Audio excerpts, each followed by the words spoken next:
We are being called to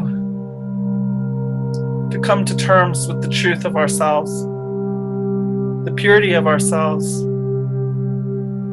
the innocence of our love that we haven't had access to for a long time, maybe, and eventually come to be that one that sends out the song of understanding of the beauty of who we are, where we are, how it is as human beings. Welcome to The Sounds of Sand, a podcast from Science and Nonduality, which contemplates and reveres the beauty, complexity, pain, and great mystery that weave the infinite cycles of existence. We explore beyond ultimate truths, binary thinking, and individual awakening while acknowledging humanity as a mere part of this intricate web of life. And episodes on The Sounds of Sand tap into our rich history and collaborative future by presenting talks, dialogues, interviews, readings, music, and recordings from sand conferences, events, and webinars, weaving timeless wisdom with embodied experience. Today, we present this moving, powerful, and timeless conversation with Pat McCabe, hosted by Sand friend and presenter Lynn Murphy from Sand's Wisdom in Times of Crisis series. So if you're ready to explore together, let's listen in now. Welcome to Science and Nonduality. What is non-duality? The universal forces. It's the collective consciousness. Being aware. Trauma is not the external event that happens. Trauma is the impact of that event, which is the disconnection from ourselves. That matter is energy. Energy is matter. That's what EMC squared is about. There's a language without nouns. There is a language without subjugation. There's a language without objectifying. But if it's recorded, then there is a collapse. But if it's not, then it's the infinite potentiality. And I have the honor to introduce Pat McCabe. Woman stands shining. As we saw this morning, Pat is of the Dene Nation, and she was adopted into the Lakota spiritual way of life. Many of us know her as an international speaker. We've heard many of us have heard her with her medicine talks. She's a global ceremonial prayer and a deep listener for spiritual guidance and original instructions. Part of the words that I received to share Pat with us today, and what I've experienced with her, is a deep commitment to propose a paradigm alternative to our modern world paradigm. And she has a deep inquiry into the exploration of the masculine and feminine principles in economics, in right relations, in many ways. And she's currently following guidance about retelling critical parts of humanity's collective story. Something we heard the importance from Bio just now, as a means of changing our collective trajectory into the future. I've had the honor of really getting to know Pat over the past year, as she and I are both part of something called the Defend the Sacred. And it is an emerging global alliance of peoples and communities around the world dedicated to what might be called sacred activism, as we unite in prayer and mutual support, and really culture to culture healing and shared action. So with my heart full of gratitude for this woman, with the tremulousness of receiving the transmission from Bio, and often the beautiful medicine space that Pat has offered. I welcome her fully into this space. Welcome, Pat. Thank you for being here with us today.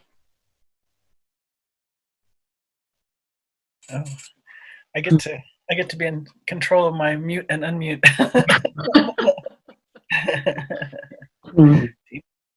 Pat, I want to just perhaps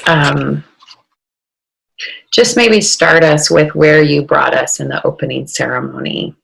And you brought us to a place of invoking that we have passed through many worlds that have already been lost, that have come before, that worlds that rise and fall, and this rhythm. And you invoked that it is not a failing to come to the end of our resources, that it is not a failing for us to feel at the end, and that ceremony can hold it all.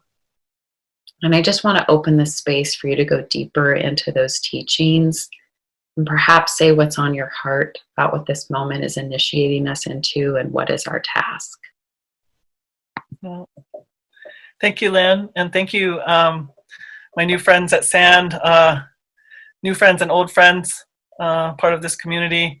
Really honored to be here today, and I just wanted to introduce myself in a formal way to you, but also to that which is beyond us, that is also watching and listening for us and these inquiries that we're in. So I'll just say, she'e'iya, tachi inashni, aro ashi ibashishchi, ma'idish gejne dashanale, klauschi daushiche, kwataos tani inashni, and I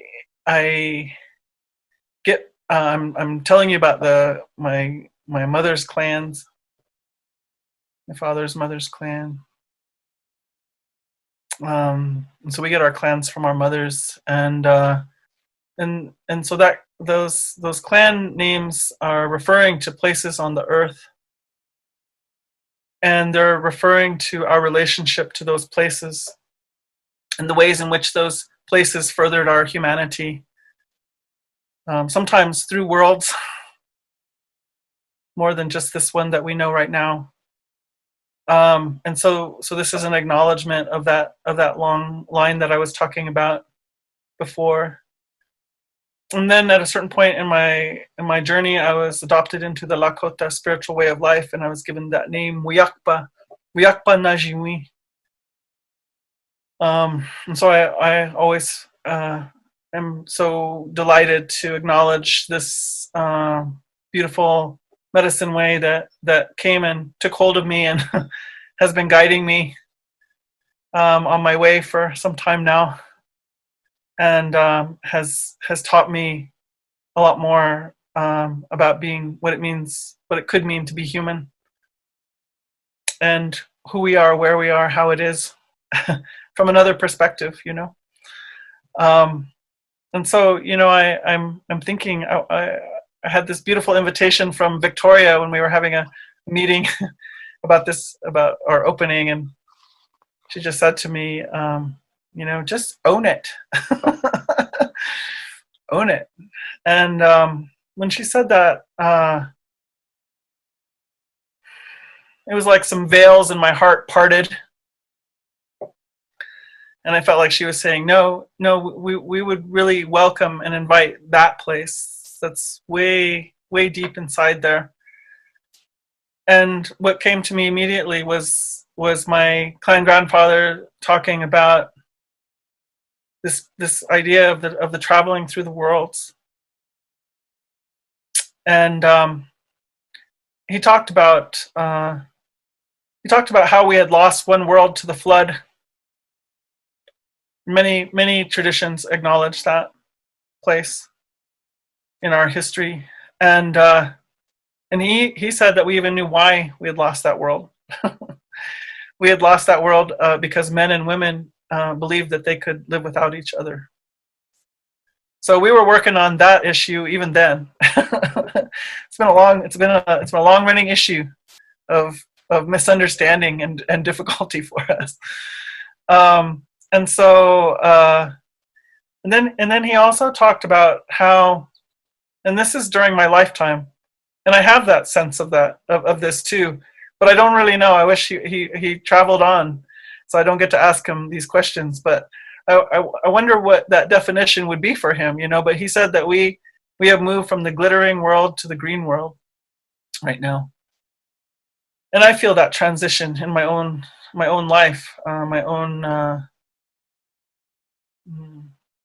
heart. Even when I listen to the music from another time, from my younger years, and I know this is true of every generation, but I have a sense that it's even deeper than just different ways. You know, my mom's 96, and I'm here in her house, and you know, every Saturday we're tuned into Lawrence Welk, you know, and so, you know, there's always a difference in music between the generations. But I have a sense of even how the music is held in this electronic way, that there's some additives going on there that are really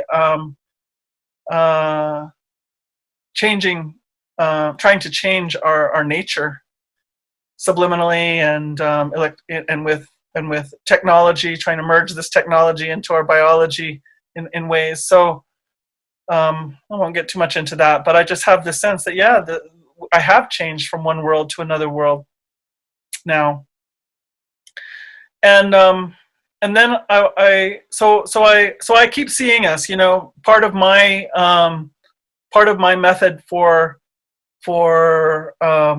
dealing with my own trauma, because I come from a people which survived attempted genocide, flat out attempted genocide of my whole race and people here. And so I always, lately, I've been feeling the need to say, you know, I want to say that out loud, because it takes a lot to sit here in ease and grace sometimes, and I have the mannerisms and the education and the academic education, and I understand the ways and the protocols of modern world paradigm. And so that's part of the reason why people want me to come and speak. But I want to say that there are many, many, many who stand behind me who don't have that upbringing, and I'm glad that they don't. I'm glad that they're living in another way on this earth that struggles to meet a gathering like this because it's so profoundly different. Such a different way of being human and understanding how to be human. So I want to acknowledge that this crossroads that Bio brought up, right? There's this crossroads right here with me being here. I would so much prefer in many ways to have my elders be here, but you know, they're not going to sit in front of a Zoom camera and try to address and take in all of this. And so they're holding a place that is essential. It's essential for me, but I feel like it's essential for the whole. And so that's what's standing behind me. So I want to acknowledge that I'm the least of my people. I'm the least of my people. And Spirit has asked me to be this for us. And so I'm so grateful to hold this place. You know, I'll just say a little bit about this history, because I think it's important for you to know who is talking to you here. And who's talking to you is, I am the story of U.S. history and the story of that attempted genocide. You know, my grandparents, well, in the mid-1800s, my people were taken captive into a concentration camp in the southern part of New Mexico. And many of my people perished. We just had the anniversary of the first group that was marched, you know, that over 400 miles down to that, we called it Hueldi, the place of suffering. And so we were taken into that place, and we weren't allowed to leave until we signed a treaty. And that treaty said that we had to turn our children over to the schools of this other way, you know. So the United States government and the church kind of collaborated to create these these schools that maybe are coming into more awareness into collective consciousness about the residential boarding schools. And they were said to their purpose was to make our own culture so repulsive to us that we would never go back to it. That was the goal. And so my grandparents were taken into Dutch Christian Reformed missionary boarding schools, residential boarding schools, and then later they sent their children there during the Great Depression, when our way of life had been deeply dismantled, and we were trying to be brought into this American way of life, and then that collapsed as well. So it actually ended up being a place of refuge during my parents' generation. You know, nothing is ever black and white.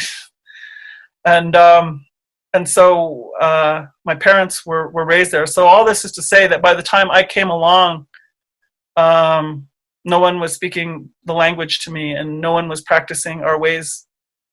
And so I didn't have any of that cultural heritage. You know, I think sometimes people will look at an Indigenous person that looks like me and think, wow, you know, we just have it all ready made for us to just step into and carry on these beautiful, all the beauty of the traditions that people are familiar with, all the sayings. But no, we don't have that easy out either. Any more than any human being right now has. Like we have to fight for it. We have to seek it out. We have to want it. We have to move through our trauma, as Bio was talking about. We have to. I've had to. And so I feel like it's important for you to understand that I'm also in that journey of homecoming and wayfinding. And you know, I didn't fit with my own people, and I didn't fit in modern world. You know, here I am looking like this, but I have no knowledge of what this is, and everybody wants to know, what is all this about, you know? And I have nothing to say about that. And then I go to my own people, and they say, man, you can't even speak our language, and you don't know this, you know? So I was in this no man's land, and I bring this up because what I want to say is I felt like not only did I not have a place, but I felt useless, profoundly useless in my existence here. But I was brought into ceremony, my very first ceremonies in the Lakota way. And something about that made me be able to send out a call to Creator and say, if I can be of service, even as this being that right now, at that time, you know, feels so lacking in every way. I was sent to East Coast boarding schools. My father went to Stanford, and we were part of very high academics. My brother went to Stanford. My daughter, my niece and nephew all went to Stanford. So I was on that track for success, fame and fortune, hopefully, right? And but I couldn't do it. So I couldn't do that, and I couldn't be this, and I really felt like I didn't know what I was supposed to do.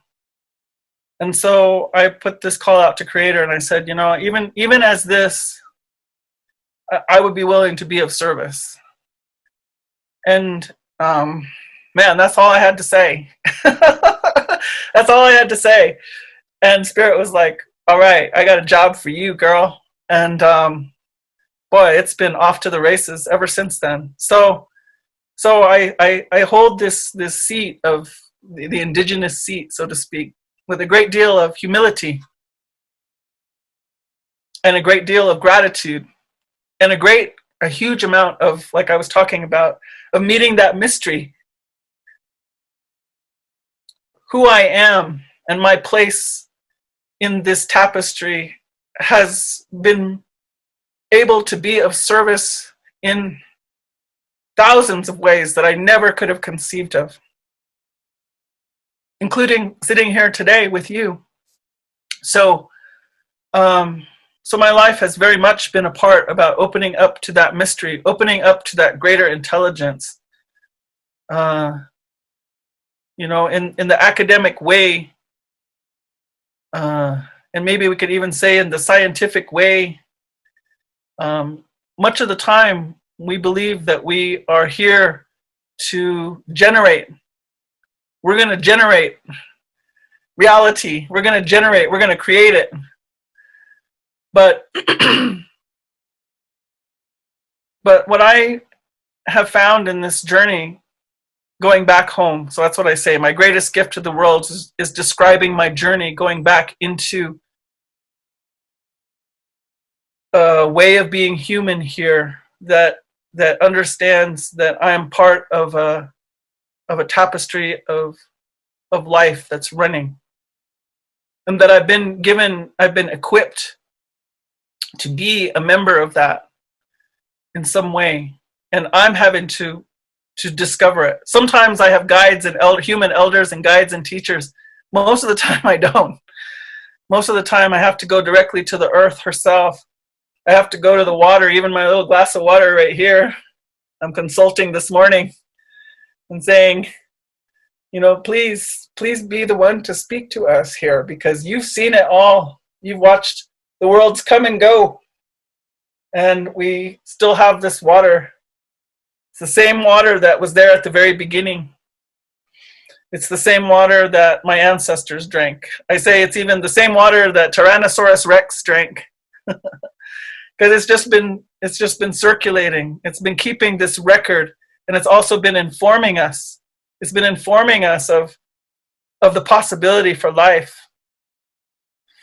And so I say that, my greatest gift to humanity is to describe my journey going back home to this place of understanding. And I guess I'll say that it's not a perfect place. There are potholes there for sure. It's not maybe it was never a perfect place. That's why my clan grandfather used to say, "Here we are, holy earth surface walkers, dazzled by creation, coming upon temptation." And he was talking about long before colonization. We were still just human beings coming upon this temptation business. And so, and my daughter, maybe some of you know Lila June Johnston, she says, the reason that we have part of our knowledge is because we've already been through a lot of trial and error that we had to learn through, but that we held on to those stories, that history. That's why our storytelling is so powerful and important to us, to be able to keep that knowledge intact and moving forward through us. And so we have that humanity the same as anybody else, and now we have this layer of trauma on top of all of that, and that project to disrupt everything that we held had varying degrees of success. But initially, my willingness to address this trauma, because I realized it wasn't just Dene people's trauma, and it wasn't just our neighboring Hopi and Ute and all these neighboring tribes' trauma. It wasn't just U.S. trauma. Eventually, this road has taught me that the whole global human family has been through many generations now of trauma. Whether we have been the perpetrators of the trauma or the receivers of the trauma, to be an interbeing and to commit trauma and to receive trauma is traumatizing. And so our work is collective that way. And so initially for me, what I said and what I've said to my children is, I said, I have to overcome this trauma. I have to find a way to dissipate this trauma out from me. Because if I don't, then I will complete the genocide myself. And I refuse. I refuse to do that. I will not do that. And so I am bound to find the way out of that. But then when I realize that it's not just me and it's not just us, it's them, whoever them is, it's them too. And so we I feel, are on a road and a mission, if you will, to not allow ourselves to be the ones to complete the ecocide, to complete the degradation of our honor as human being, collectively. And so now the river of this journey is taking another turn to see how we as global family, what do we have? What do we have in our little toolbox? What do we have in our little bag of medicine to remember who we are and how we're all related? To, I asked Spirit before coming here this morning, what is the main thing you want me to say? And it was that to speak of our impeccable honor that is so inherent in our construction, in the construction of our bodies, the very material that our body is made up of. The construction of these tears,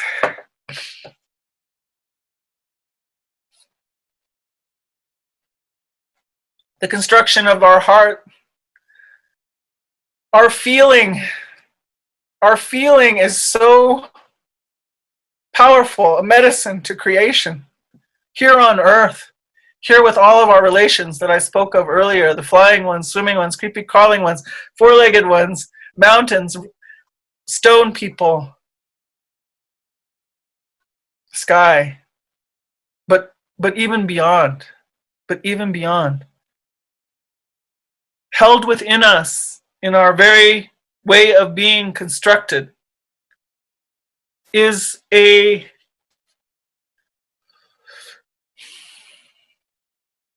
ancient plan.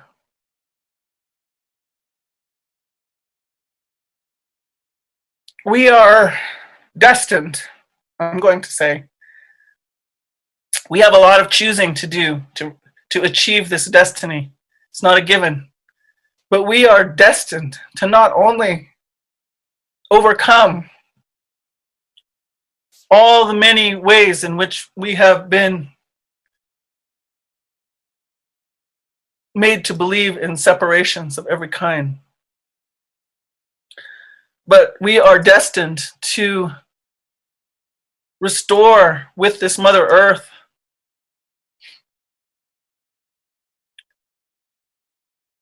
a way of being that allows this Mother Earth also to fulfill her destiny. We are so bound together. And she can do part of that without us. But for us to be with her in her destiny moves things in our solar system, in our galaxy, in the way our galaxy moves among galaxies, in worlds that are not embodied. This meeting of the beauty of the heart of the multiverse, this Mother Earth, the heart of it all, and our heart, the way our heart is connected to her, stands to liberate much more than we can see. Every time we overcome, it's not just us that we're freeing. It's beings, energies, entities, primal building blocks of futures that are also liberated with us. And so they wanted me to really try my best to convey to you that maybe you have never been told what you are, how precious you are, Time is not what you think it is. You know, I come from women who live to be over 100. So I've been really saying, I'm gonna hold it down, and I'm gonna do my best for 100 years. And then when they proposed to me that humanity's presence here has been hundreds of thousands of years, I thought, wow, I'm not even a drop in the time bucket. What difference does it make? And they said, no, you mustn't think that way. It makes all the difference. It makes all the difference. So we have to remember that time is not linear. And they propose to me that, they say to me, if all times are happening at the same time, what is possible? And I love that proposition, because it seems like many, many, many things are possible. So here I stand, holy earth surface walker. Just really take that name for us in. Here we are, holy earth surface walkers. A conduit between the heart of the Mother Earth and this holy star, our sun. Our feeling, our song, our tears, our ability to embrace being interbeing here with this Mother Earth is about relationship. And the very highest point of relationship is love. So it's our ability to keep invoking and bringing that love forward. And sometimes we have to do that by going through our rage, by going through some very deep retelling. With it, now that we can have an understanding of what we really are, we can go back to that traumatized being that thought that it was just there to create money for somebody somewhere. We can stand in a higher place of understanding of who we are, just like you would go back to your little kid and tell them, the way that you made sense of your story, it served to help you survive. But now I want to give you some more insights into those people around you that couldn't do any better than they did. Let me tell you about what their difficulties were, and maybe that will help you understand why they did what they did. Let me tell you who you really are, and who you were, and that you had nothing to do with them. So in that same way, we can do that for ourselves. And so in many ways, I feel like this is what Indigenous culture has to offer. Beyond songs and dances, that's all part of it, but really is a very tenacious understanding of our deep, deep honor, our deep, deep sacredness, a sacredness to each other, but a sacredness to the water, to the mountain, even to this star above us that sends news of us, that sends news of our ways of loving and cherishing our interbeing out beyond anything we know, out to the other galaxies and places in the multiverse. And they receive that news, and it matters. And then they send their news back to this holy star and shines back down to us. And we eat it. We eat it in our salads. We eat it in our hopefully humble and consensual and honoring ways of eating a fish or a deer or a buffalo. And so we have this very, very great conversation going on all the time. So imagine us that way, that we are a part of that. And our clarity, our heart, the whole creation depends upon this heart, this human heart that Creator put in you. There have been times when I've cursed my own heart and Creator said, I gave you that heart. I gave that heart to you. And so I say, okay, I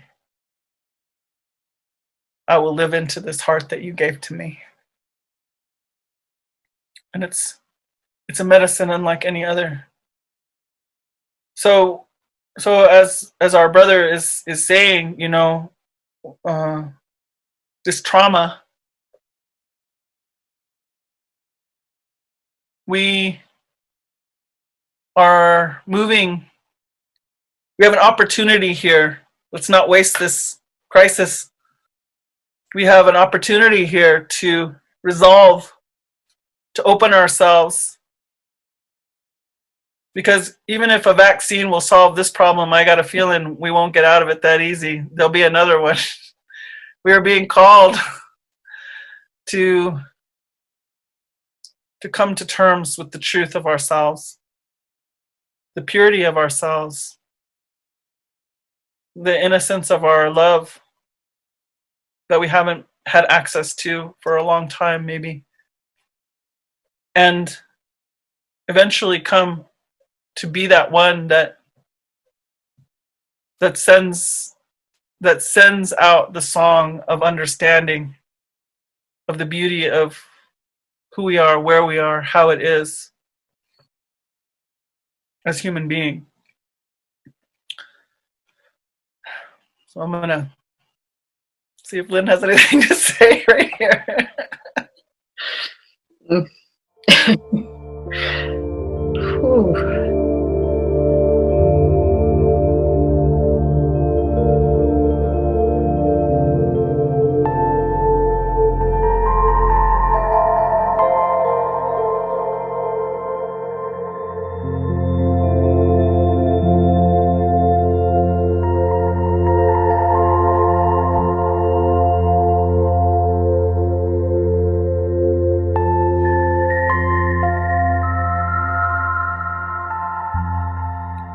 I really want to thank you for, in this moment, kind of, what were your words? Kind of falling against the door of mystery and allowing what came through to come through. In embodying and offering the teachings of how we uphold the honor to be humans in this moment.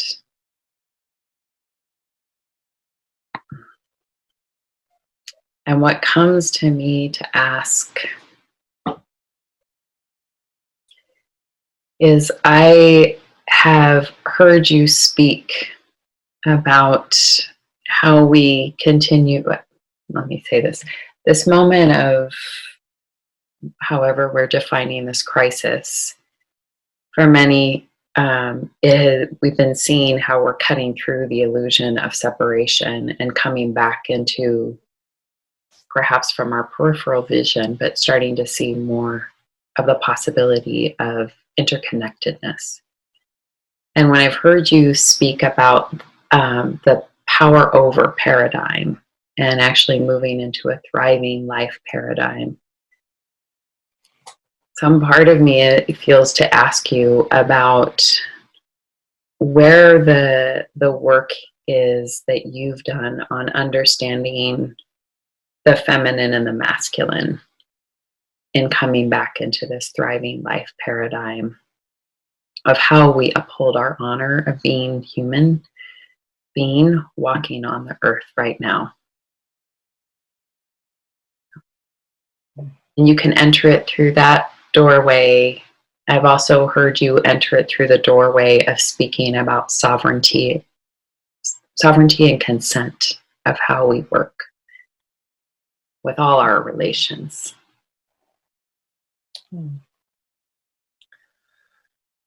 So,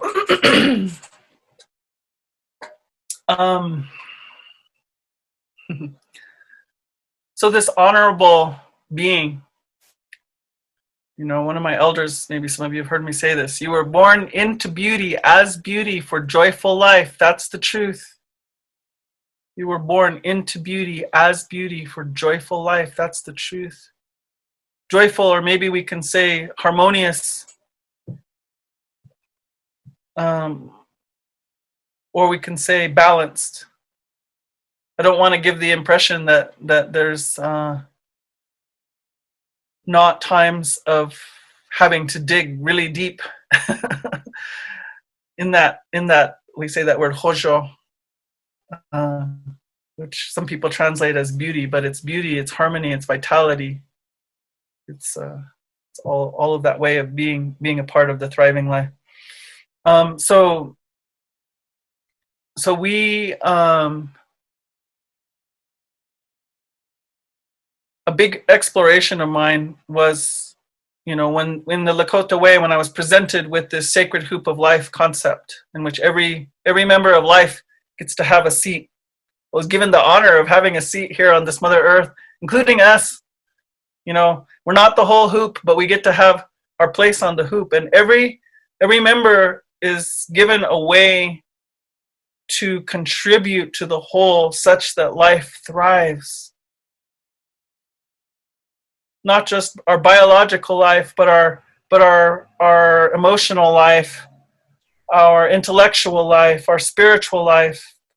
It really has to take in that whole concept of what makes us have vitality, you know. So when we say sustainability, we're very often looking at the mechanical, biological world, it seems to me, but our sustainability actually comes from, you know, we say that our health originates in our spirit and in our feelings. So when we have disease, we don't start with, like, by the time it comes to the physical, it's already been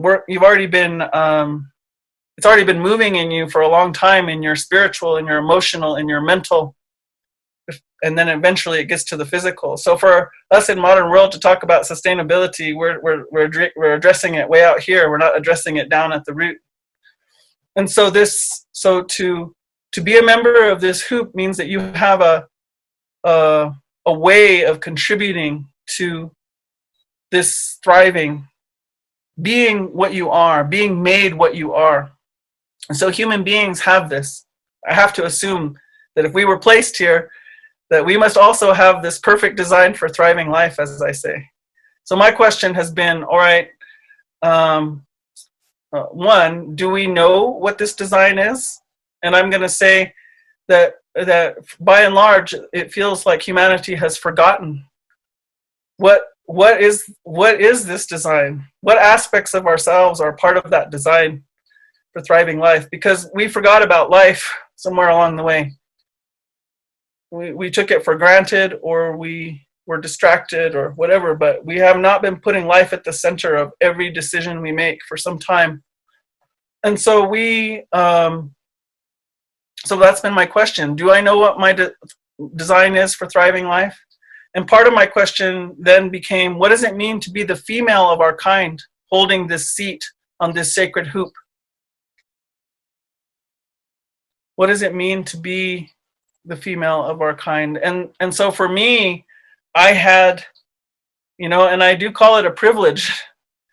I had the privilege of going into another paradigm, another version of humanity that lives in the exact same place, under the same sky, under the same mountains, with the same water, with the same earth, but does it in a completely different way. And that's a real privilege. It's taken me a long time to understand that that's not what everybody has. But I can go into this place of Indigenous paradigm, and I can look at, well, how do we hold our gender? How do we hold the female? And what does that mean? Why is that Why is that so different from modern world paradigm's view of this? And so I began to work with that in my own ceremony, and I began to see that my biology gives me a spiritual capacity. My biology gives me a way to contribute to that sacred hoop in a way that only I can. And so my whole understanding of being an empowered female changed pretty radically. I mean, this was 20 years process, but I didn't need to replicate what the men were trying to do. There was places that only I could hold, and I say that, I'm a dreamer for the people. I'm biologically made to be a dreamer and a visioner for the people, and that happened for me in awareness for 7 years while I still had my menstruation. And so to realize that I held this, I began to not be as interested in what was going on over the fence over there with the men. Not that I didn't care about them, but I just didn't. There was a function that I needed to fulfill for us, and that ability to bring dream and to bring direct instruction from the Mother Earth about how to be here. That was very crucial for us.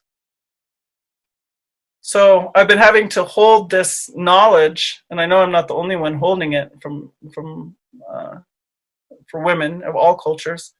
There are many women who are deeply involved with this, but what I had to then face was how to bring that out into a paradigm that didn't understand what I was offering, that held women in such a way where that voice is not easy to make a space to be heard. And so through that process, I began to realize that that if I hold such a specialized role, I guess we could say, as being the female of our kind, as a menstruator, then what do the men hold? And I do see the men as the counterpart to me, and that doesn't mean that I'm only speaking about binary relationships or sexuality or such, but I have to recognize that as I look around this earth, it is the male and female counterparts that further this life. And so I began to be really curious about how, what is the men's role in this, and in the way that they contribute to thriving life. So for me, I went right to my biology as I was exploring what is the feminine medicine that I carry, because we haven't been going down the wrong road so long that our biology has devolved to support a death way.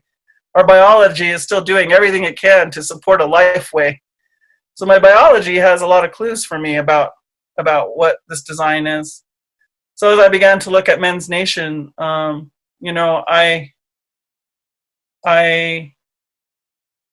realized that the masculine eros is a very powerful force among us, and right now it's being really scrutinized deeply, and not in a kind way. And it's taken many experiences in ceremony, and many and at one point a very deep year that I wasn't sure I was going to survive, of envisioning or really being able to see and feel what took place during the witch hunts in Europe. And it was so extreme, like I say, I didn't know if I was going to live through that. But to come out the other side of that, and to recognize how deeply violated the sacred masculine was in those circumstances, and to be able to see the beauty of the men, what they bring to this situation, and how they have been manipulated. It hasn't only been the women that have been manipulated, the men have been manipulated so deeply as well. And so I came to this place of deep compassion that I never expected to find for Men's Nation. And so today, you know, I support them. I mean, those words sound maybe a little too simple, but the depth of my support for them has changed everything in my life.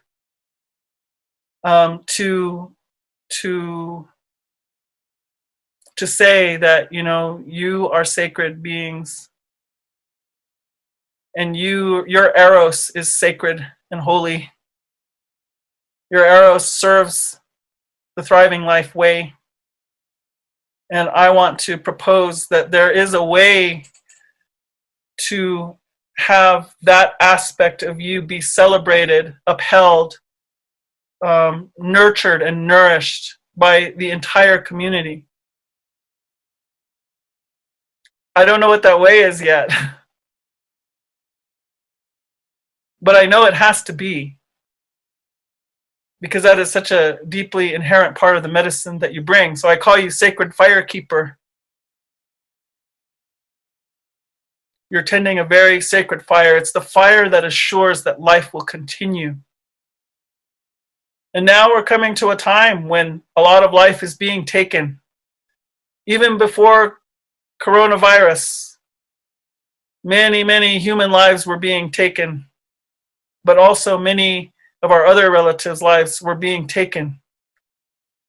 And so now we come to that place where we have to consider, what is it that drives our life forward?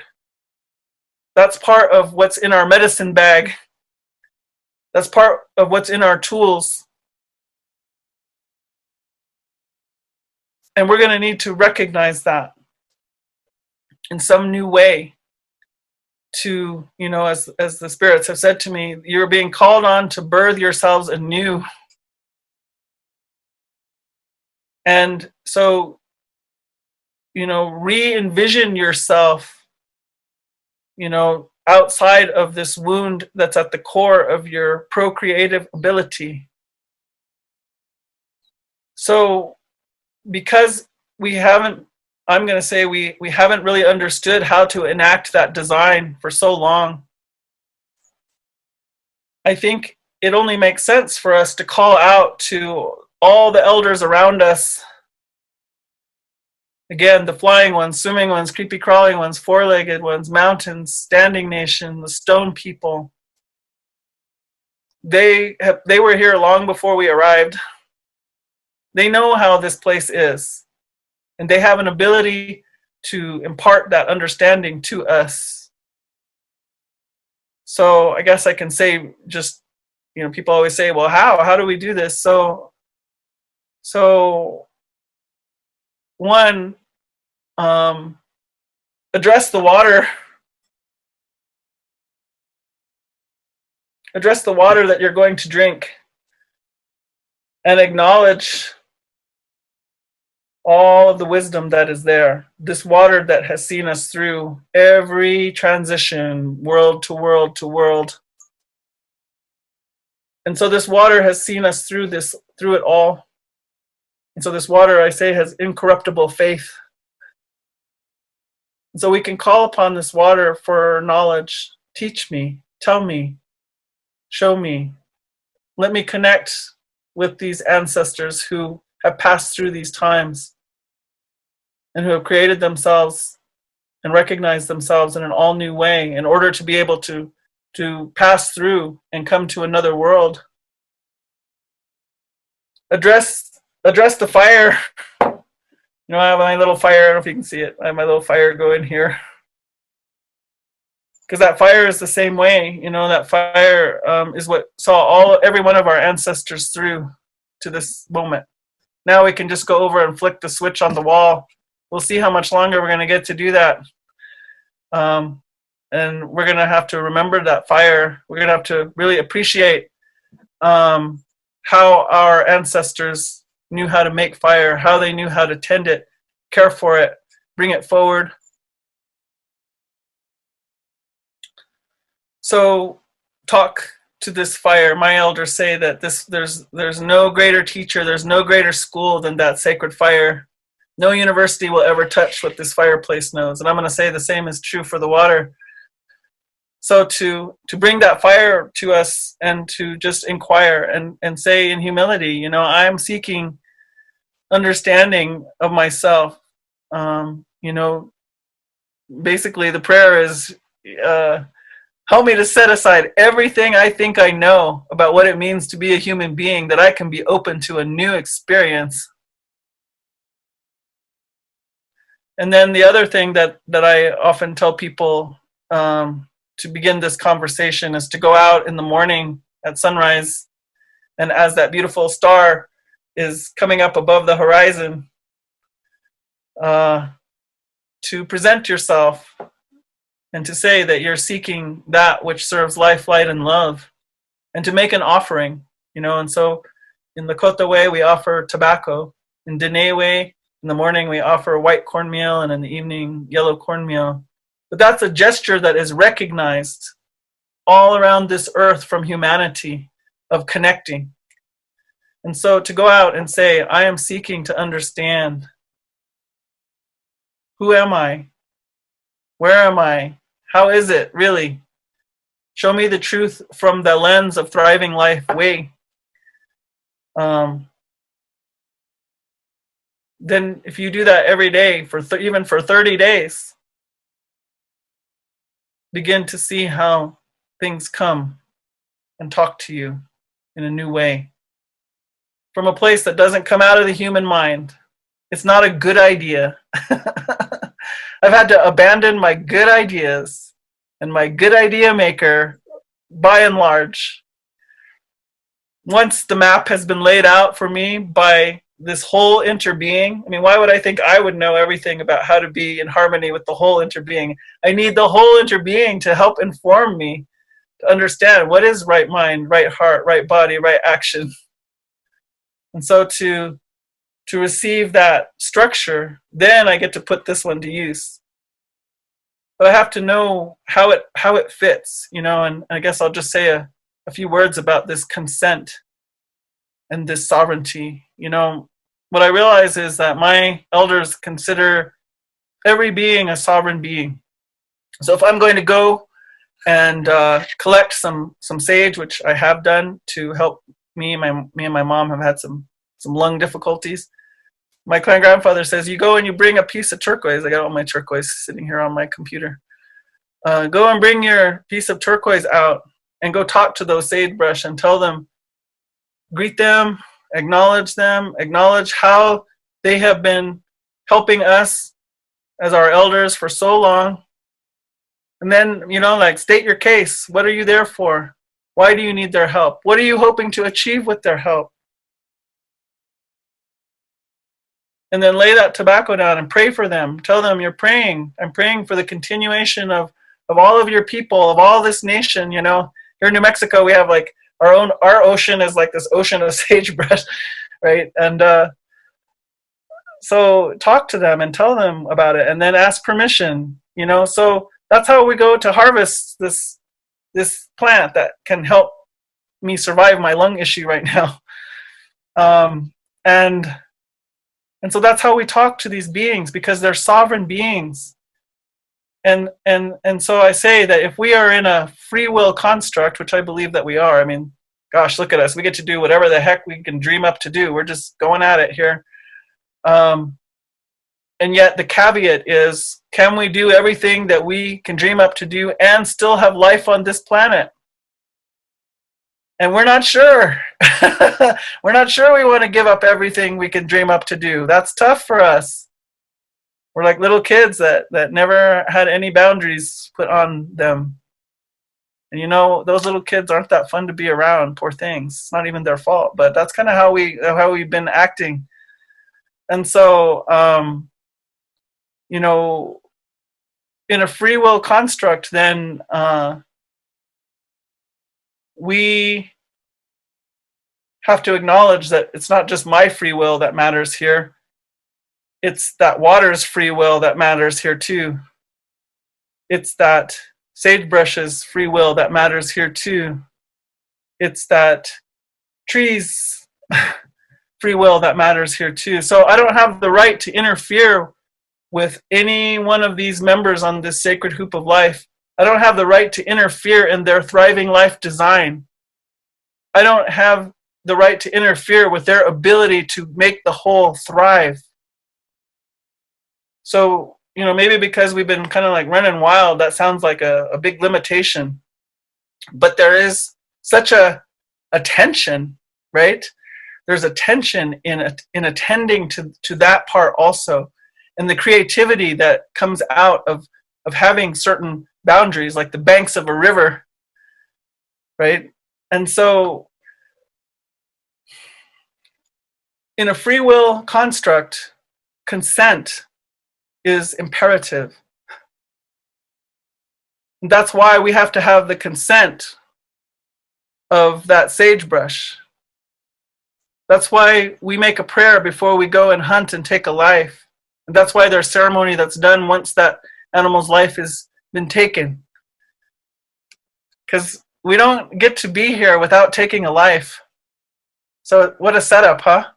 The setup is you're going to take a life. Yeah, I'm going to eat a carrot at least, you know. And that carrot was on its way to doing something before I got involved. So it's a setup for consent. It's a setup for honoring. It's a setup for relationship. Honorable relationship here in this place. And, you know, I'll stop here.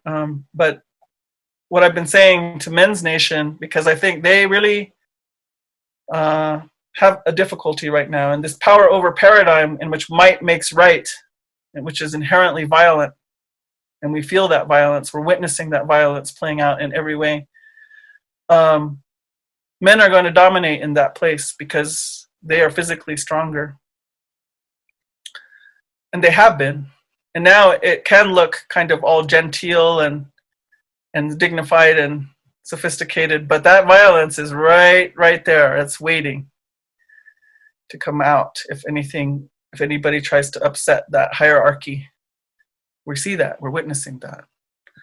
And so, you know, what I say to the men is, you have a difficult task, because I feel like the invitation for you is to give up that seat of power as best you can, willingly come out of there. How do we do that? What inspires us to do such a thing? Well, first of all, it's false power. It's an illusion. It's not actually power, because it's not leading to life. It's not contributing to the thriving of interbeing. And it's going to have to fall. But the other part of that is to say that, you know, part of the way to operate in that false power is to keep checking in and asking, do I have consent from everything I'm affecting? That's a big question, because we have not been asking consent from anything. But if we begin to ask that question, do I have consent of the women? Do I have consent from the earth? Do I have consent from the water to do what I am proposing?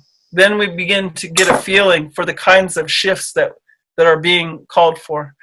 And we're not probably going to be able to do it all at once. But to begin to put that into our consciousness, maybe is this radical newness that our brother Bio is talking about. It's part of it. To remember, again, who we are, where we are, how it is. To remember who we are and how we are all related. So I'll stop there.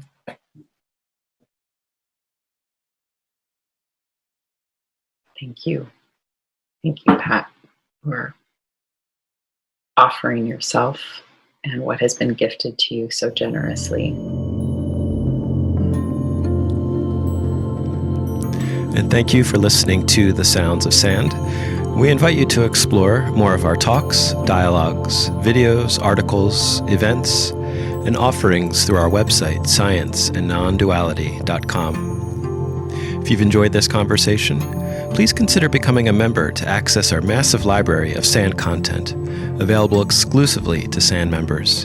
And we would love it if you could leave us a review on Apple Podcasts, Google, and Spotify, and share this episode with your family, friends, and all sentient beings. Be well.